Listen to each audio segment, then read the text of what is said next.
In this video, link in the description below, Sargon talks about an interesting theory he has to share. The theory is informative, for it tells us about how liberals think. Sargon talks about how the Enlightenment is about consequentialist ends, which is true, but is distraught as to how it has moved to a priori realm, which he believes to be more in line with the view of Kant. Citing internet as a reason for it, Sargon says that the internet has made people not care about the contingent physical realm so much, for the internet world is not predisposed to actual physical plane of reality. If you're Well, familiar with can I? I'm not, but can I give you guys a theory that I've been working on? Sure. Since I feel like I've got an appropriate audience. So it's one of those things. Not that I think that people wouldn't understand or anything, but I think people wouldn't be interested talking about it in these terms, right? But I've noticed that essentially the Enlightenment is kind of a reverse process. It begins with complaints about physical oppression and physical conditions, very consequentialist things. This is wrong, and then the procedure has to be established. And I think now we've moved entirely into the a priori sort of Kantian area of moral legislation, where things are good or bad purely by their definition, and the connection to the contingent is essentially irrelevant now.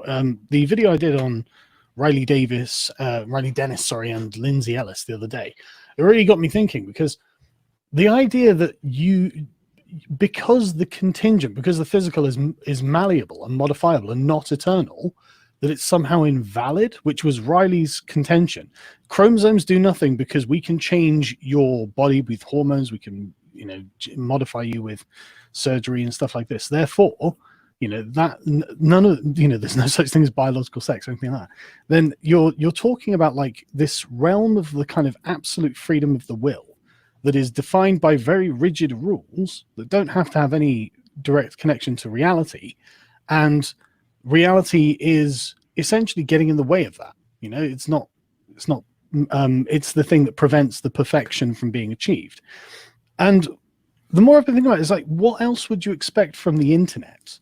It's not surprising to me that this ideology has flourished in the age of the internet, because all you can do on the internet is argue. You can't do any of the contingent things that you would otherwise do in real life.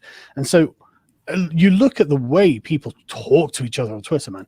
No one would talk to anyone like that if they were standing in front of them in real life, because there would be fists flying really quickly, But so it all becomes definitional and abstract and very, very fast, because all of the definitions essentially contain within them the consequent, like the knock-on from the logical pattern that they've been following. They're all contained within this. So it just requires you to think your way through.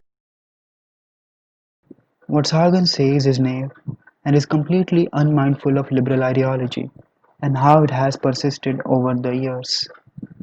Let's look at George Carlin, for example, a towering and popular figure among liberals, especially American liberals. Carlin said some very interesting things. Let's look at them. In his 1996 HBO special, Carlin chose to attack his favorite opponents, the conservatives, through comedy on the specific topic of abortion. Carlin said, "Conservatives don't get a shit about you until you reach military age. Then they think you are just fine. Just what they have been looking for. Conservatives want live babies so they can raise them to be dead soldiers." Now, is that statement based on reality, or is just some a priori belief? Do conservatives want babies to live so that they can die in war fighting for them? Did Carlin really believe that conservative parents are really raising their kids to be mercenaries to eventually get killed? But then, would not they also wish to force them in military? So should not all or most children of conservatives be in military? Or maybe this is a joke Carlin made, even though it hardly looks like one. But Carlin also said, these people aren't pro-life, they are killing doctors. What kind of pro-life is that? What they will do anything they can to save a fetus, but if it grows up to be a doctor, they might just have to kill it. Are conservatives really killing doctors? Or were they really killing doctors when George Carlin said that? Is every doctor at threat in America because of pro-life people?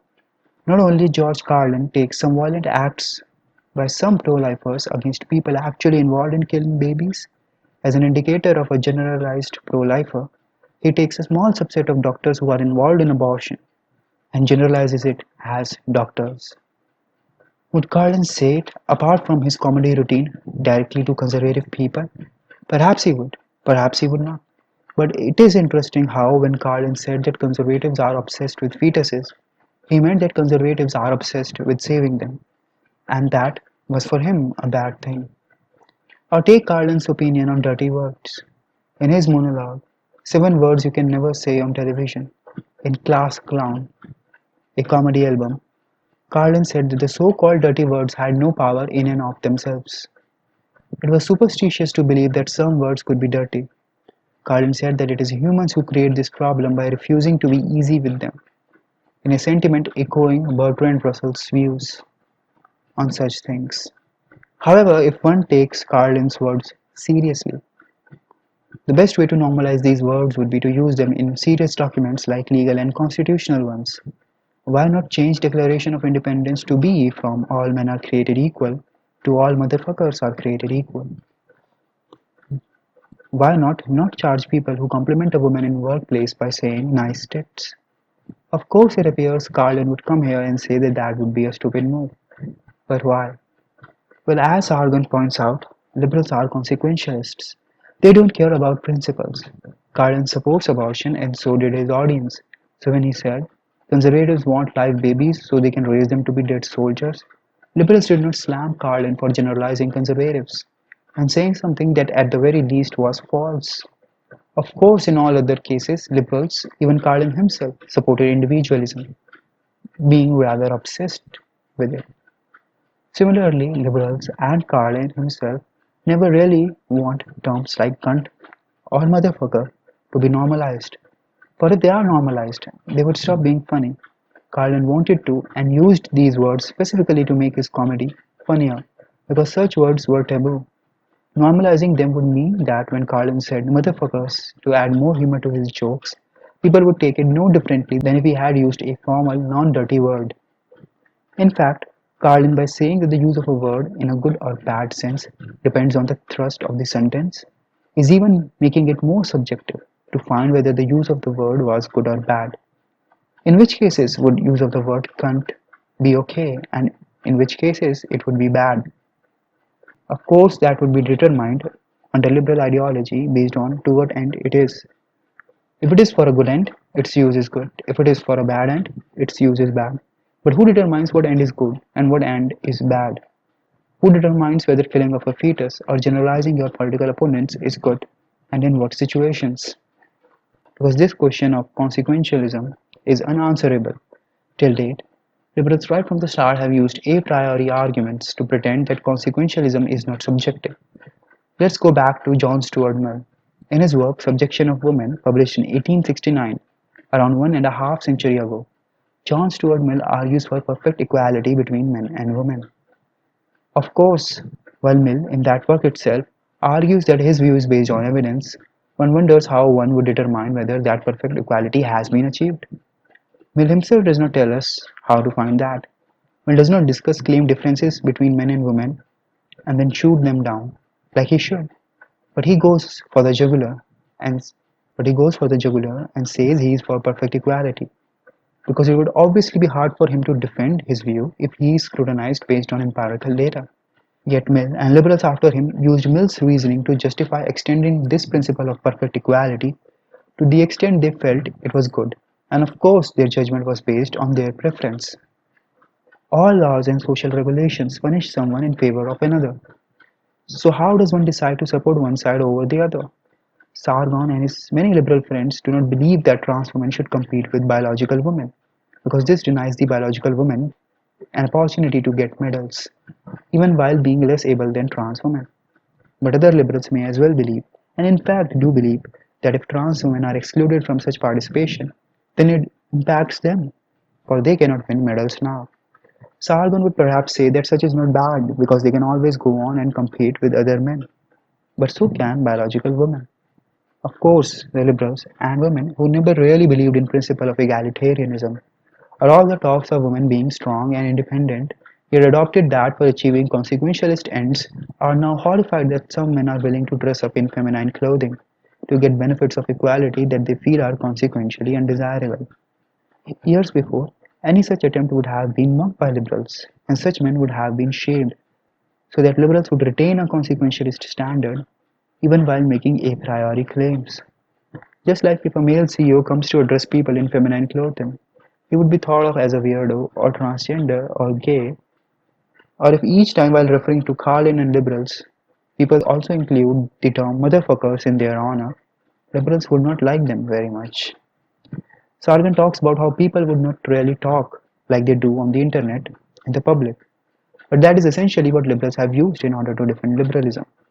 As such, while there is a video of Richard Dawkins defending not feeling guilty about masturbation and thus finding freedom outside of religion, much to the joy and enjoyment of many liberals, if any of those masturbating guys wrote about the women they are fantasizing about and what they intend to do with them in their Facebook post, would liberals lay their lives to defend the honor of these guys?